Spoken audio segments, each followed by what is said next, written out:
Hello, Comsub and SAA. All right, you can proceed with your question. Hello. All right. Okay. Okay, so for me, I had a rough friendship throughout the quarantine. I lost friends, gained friends, lost again, and found one. So at first, I was a group of six, and it became a group of five for like early in the quarantine, and then like the fourth month of quarantine, fifth month, and I didn't understand why until someone told me that there were a lot of things going on in the friend group. Like we were talking to each other, we badmouth each other, toxic competition was going on, a lot of jealousy going on. It was just not going to work out. So we just drifted apart, and I became so lonely after that. So I resorted to like online friends where I play games with them, watch movies with them, and we bonded a lot, like late nights until 3 a.m., having sleepovers and stuff. And that made me feel good because I actually have someone to talk to, but I never really felt comfortable with them as I couldn't share most of my problems because I was scared that they will like like spread my rumors about me, about what I tell them and everything. So that it didn't really work out, and we drifted apart like 2 months after that because most of them already have their girlfriends, boyfriends, and they were just busy with their partners. So then, after a while, I met this one girl online, which was really random. We just started to like hang out for a bit, and for somehow I liked her vibe, and we became closer. So we spent time together, have physical sleepover, go out, cafe hunting, and she's like a total angel because she gets me things. She buys me things whatever I want. Let's say I was craving for something on Twitter, she would just get it. Or if like remember when baby breasts were trend and like boyfriends would get them to the girlfriends? She bought me baby breasts, so like she's the boyfriend type. And I'm grateful for her because she's the boyfriend, best friend, sister in one.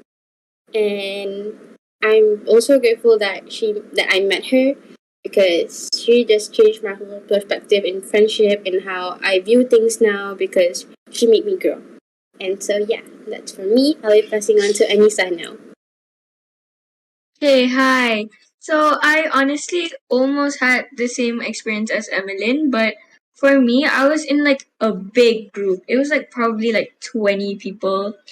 It was very suffocating. Anyways, they were mostly very like judgmental and would like guilt trip me a lot, and I tried to distance myself away from them and like cut them off. But like it's not as easy as a lot of people say because like when I went into the friend group, I didn't really cut off my old friends. It's just I really like not forgot about them. I just like distance myself away from them because I thought like they were like the friend group that I would have fun in. But honestly, I felt really like down and mentally unstable when with them because imagine like you would like let out your feelings and then they will get trip you and then say like, oh, your situation is not as bad as mine, like stuff like That's that, which not a really good made me friend. feel yeah, You exactly. did the Like right it really choice. You did the it's right like choice by ghosting them. like yeah, so like it felt really bad and then I just got really tired and then eventually I just distanced myself away from them and I didn't really talk to anyone for like 4 or 5 months. I just ghosted everyone because I felt really tired of being social and just needed time for myself. But after that, I decided to, reconnect with my old friends, call them, text them, and say I'm sorry for what I did. And they were very understanding. And honestly, it's because like they knew me so long, they already know how I am. So they're like, tak apa, Anissa, it's okay. So like, it felt really good to reconnect with my old friends. And now I'm very comfortable with them even more than dulu because like after that dia macam lagi got like more bond, so I feel really good and comfortable with them. So yeah, that is my experience. I'm gonna pass it on to Shaza now. Okay, hi. So in my experience, I think me and my friends we grew closer. Like I know I am attached to my friends, like really attached. So like we kind of like got to like miss each other, and then we were like, we should figure out how to like stick together. So we did a Discord server, and then we had like calls every single night. And then like a week after that, somehow we like came out with like, oh, let's do a movie night. I'm like, yeah, let's do a movie night. And then we started doing movie nights every day for like I think 2 weeks straight.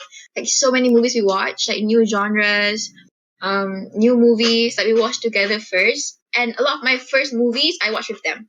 So it makes it more memorable, you know? And yeah, and then more into Discord, we started sleeping with each other, like virtual sleepover, which is also like something really new. Wait, I I mean like I mean, sleepover. Okay, like we had like virtual sleepovers, and then it was somehow became comforting, like to have to know that you have virtual company. So I'll put my laptop here, exactly where it is, and I'll just sleep over that, and like they're here. So it's really comforting to know that I have people around me. And then more into it after we vaccinated and stuff, we had like physical sleepovers finally, and that was like our first meetup like throughout the year of quarantine, and it was really fun at sleepover. We played badminton, swimming lah, pula. So it was really great. And then I also attended birthday parties. I also went to more sleepover at's house, which is my best friend, because to escape from my own home, I go to her house. So yeah, in short, I grew close with my friends throughout the pandemic, and it's like has affected me positively. And little did my friends know they actually fixed me mentally, because I think without them I would crumble and be depressed for the rest of my life. So like with them, I am me. Like I don't think I will be me if they are not with me. And yeah, I'm very grateful for them, and I value my friendship very much. So I hope that they know that. So yeah, that's all for me and my friendships.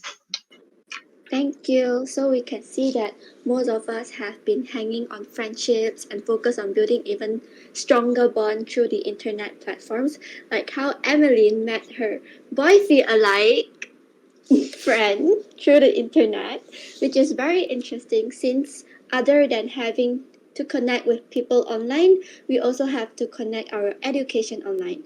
So, tell us, how are your studies affected with online class, and do you prefer online learning better or physical learning? My name is Lubna. I'll be starting our secretarial segment for this question by speaking about my own personal experiences.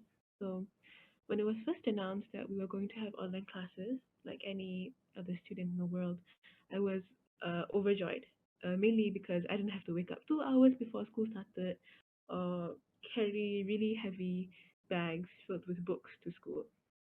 And in the very beginning, I was very productive. I handed in every assignment, video essay, quiz that my teacher gave me. I completed my homework. I crossed the T's, dotted the I's. I was just a very productive student overall. And then everything went downhill when it all became dull. Maybe it was because I was just facing the screen all day. I didn't get to see my friends, and it wasn't the lessons weren't very interactive as well. So from then on, I started to slack off. I would enter the Google Meet and just sleep, and I didn't do my homework. I didn't complete any work given to me by the teachers, and it was very unproductive, and it was a very bad time for me too. So by the time face-to-face school rolled around, uh, I was left behind. All of my other classmates were on chapters 10 and 11, and I was on chapter 1 and 2. And I had to catch up really quickly in the span of 2 months. And it was even worse because I was still adapting to going to school after spending a lot of time at home for a significant spending a lot of time at home. I managed to catch up, and I didn't repeat the same mistake for Form 3, which brings me to the question if I prefer online classes or physical classes. To this question, my answer is I prefer physical classes, mainly because there are people around me when I learn, and interaction is what makes me learn better. So if I don't understand something, I can always refer to another person or maybe even a teacher. And also during lessons, during physical classes, I can be held accountable. If it's not me, it's my friends. If it's not my friends, it's the teacher. So there is no possibility of me slacking off, and I can actually understand what the teacher is saying. I'll pass it on to my director, Aishwarya. Thank you. I'm Aishwarya here, and I'm going to be mentioning a few of my personal thoughts as well. And as we know, I mean, for me personally, I was very much productive and took the whole idea of this new norm really seriously. And I kind of like had an oath to myself that I'm going to be disciplined, responsible, productive on a daily basis, having a balanced lifestyle. And I actually managed to achieve just that for a number of days, fortunately. But then, unfortunately, it didn't well maintain that way for a very long span, and that's not really good because it kind of like provoked hostility between members of the family. The fact that we're always at home, and for me always being isolating myself in the room, and as well as constantly on the study table, it wasn't exactly ideal for a teenager. And being the girl in the house, instead of being well active, I was just there, and zero blood circulation. It was just not good for a daily basis. And after that, not only that, it became extremely dull. It kind of like after the whole face-to-face norm came back, it was extremely hard. So that just shows how much the online education affected. I mean, if I look at it at the bright side, we had amazing internet access to all these resources, and we could conduct these classes anytime, anywhere. I mean, as long as we have our gadgets and stable connection, it could just all be held just like that. That simple. And I was very impressed by the creative teaching, if I'm looking at it at the bright side, because we could learn so many things in many ways. I mean, considering the fact that I myself just found out the existence of Discord last year, and that's kind of late, but then because of this, I managed to establish this mind opening that I never had before. But then if you ask me, I definitely prefer face-to-face classes as much as my inner voice is yelling out online because I want the right amount of sleep and relaxation equally. But then face-to-face really helps me to get physical. I mean, like, I get walking up EIA in the morning and going down in the day is literally, with the amount of weight that we're carrying on our backs on a daily basis, is it literally sums up the exercise I get on a daily basis. And that's amazing because, well, it kind of like fulfills every criteria that you actually need. And for me as a teenager, that's really important to actually adapt to. And yeah, and not to mention the fact that I can easily ask questions to teachers and friends rather than being home and having the guilt to constantly text them and reach out to them. But then face to face, I can get it instantly, and that's amazing for me because it helps so much more than I could even realize. And yeah, that's what I have to say. Thank you. I'll pass it on to the press step. I had a similar experience like the both of you. I was a good student. Like I did all of my homework in time, on time. I excelled my exam. I was like thriving before COVID. And then COVID hit. For the first few months, I was like Lubna said, I was overjoyed, because online, like wow, staying at home. But then with the leisure and comfort of your own home, some people find it really encouraging and like comfortable for them to like learn. But that is not the case for me. Like it is a bigger distraction for me because like my bed is here, and for example during class, and go to the kitchen and cook Maggie, and that is not good. So then it got to me. So basically, I lost my color. I was never really good at coping, so I ended up overworking myself. I went through burnout, like I mentioned. I lost focus, I lost motivation, and because of that, I was never my 100%, and that resulted in me flopping my exam for FAFA. I've never failed ever my whole life of school, but then I failed my subject recently. Okay, so what I want to touch on next is the effect that it had on our teachers. My mom is a teacher, so I am aware. This one time in class when school reopened, my physics teacher as well as my math teacher were having difficulty breathing.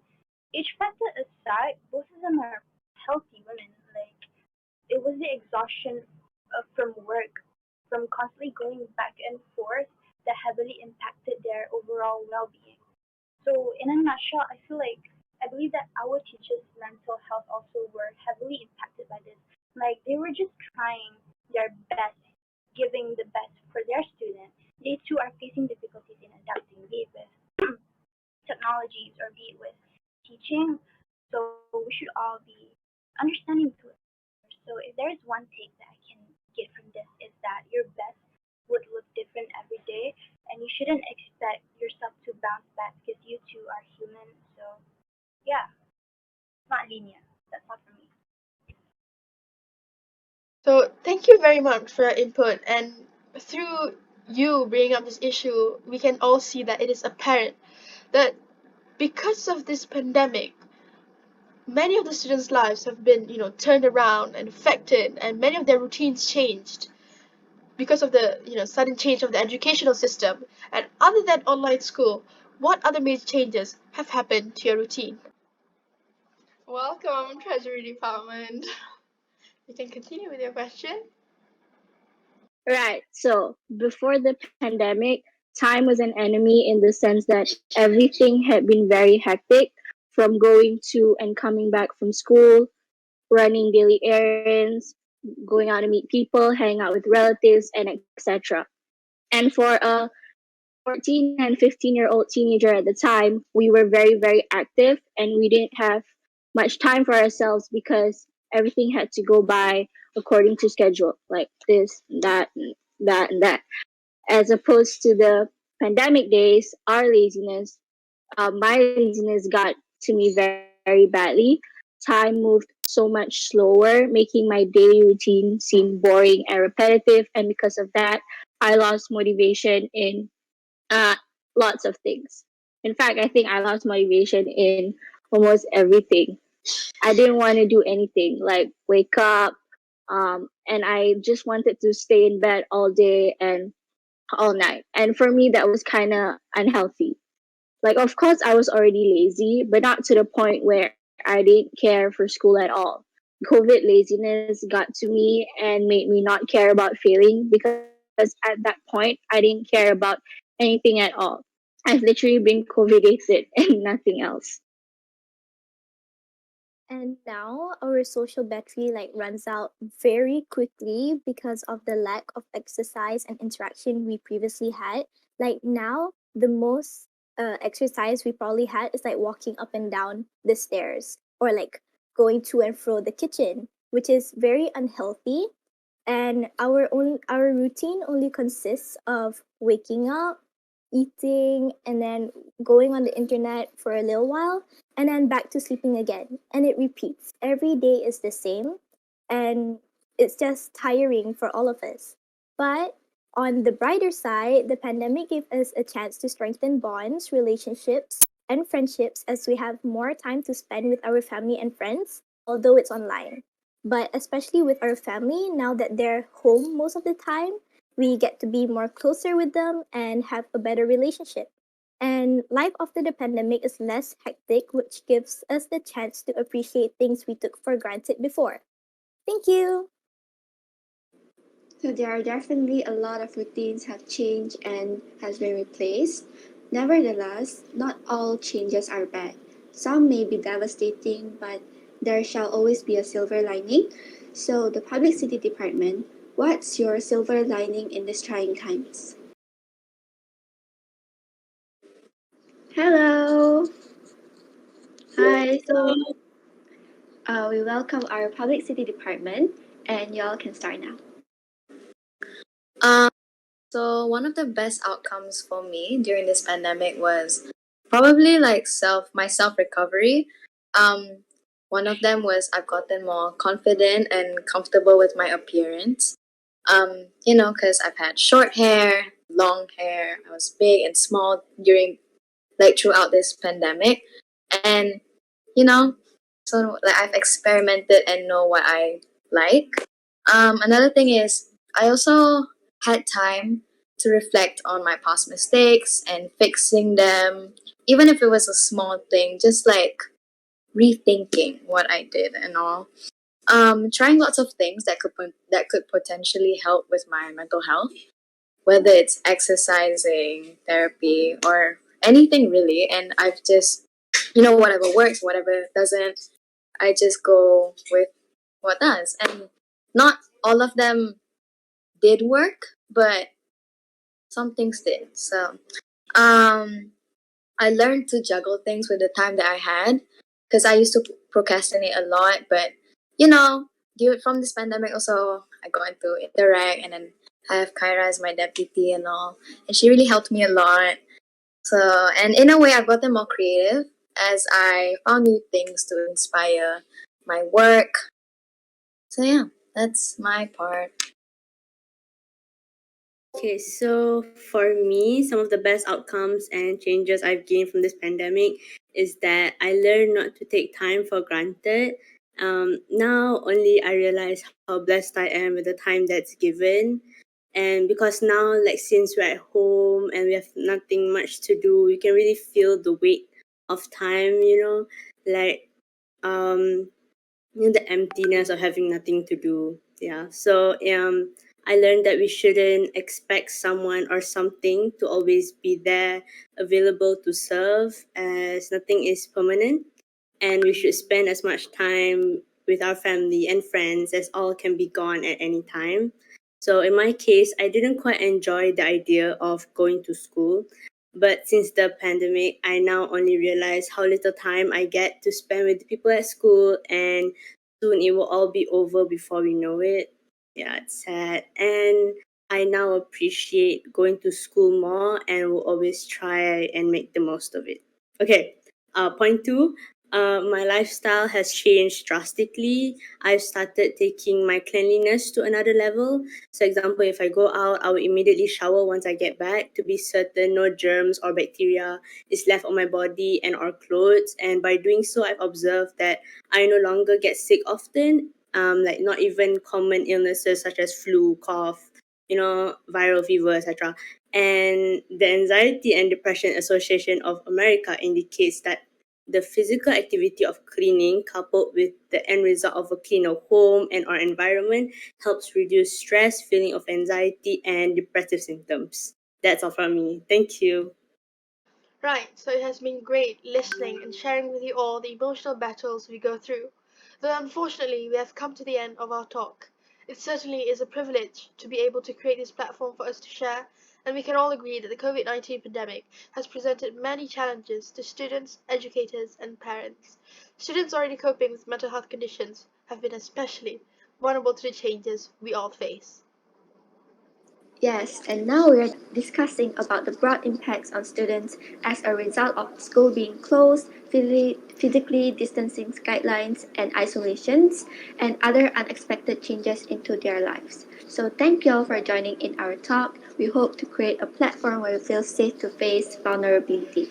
But do remember that feeling or acknowledging your emotions is not vulnerability. And we hope to see you soon. Bye! Thank you so much for your time. See you soon.